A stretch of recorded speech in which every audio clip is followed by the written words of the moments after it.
The United Nations Climate Conference, COP27, has returned to Africa. And that's prompted hopes from climate experts and those involved in negotiations that the concerns of the continent will be listened to.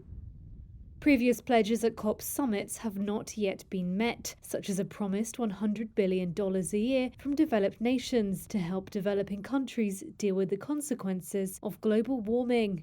We're interested in concrete action. Saini Nafo is coordinator of the Africa Adaptation Initiative, which seeks to strengthen collaboration on adaptation across the continent.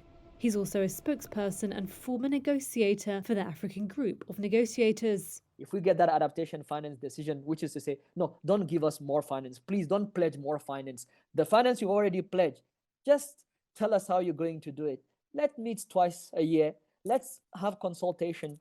Let's see how this is going to happen. Let's be transparent, accountable, and let's see how we can country drive this and have more ownership about this. That would be a very good start. For the first time, the summit, hosted by Egypt, will officially host discussions on loss and damage. That's the delicate issue of whether rich nations should compensate poorer countries most vulnerable to climate change. For more than a decade, wealthy nations have rejected inclusion of the issue's discussion as a part of COP's formal agenda. But Hyacinth Niyitegeka, coordinator of the Loss and Damage Collaboration, says African countries are not asking for much.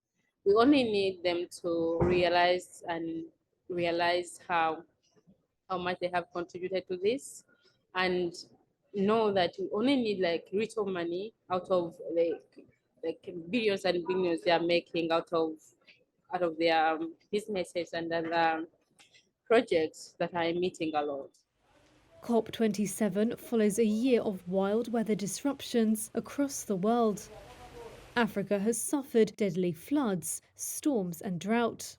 Gift Richard Maloya is the executive director of Malawi's Initiative for Climate Action and Development. At the start of this year, Tropical Storm Anna destroyed thousands of homes and killed 88 people in Madagascar, Malawi and Mozambique. He agrees that wealthier nations need to live up to their promises of finance, but that's not the end of it. We're also looking at issues to do with how best developed countries can secure or ensure that technology, research, as well as skill transfer is being passed on to African scientists, as well as African governments and African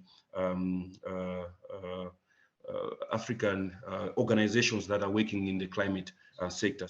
More than 30,000 delegates, including representatives from some 200 countries, have gathered in the seaside resort of Sharm el-Sheikh. The two-week event ends November the 18th, at which point Africa's climate experts will know if COP27 has brought the promise of meaningful change.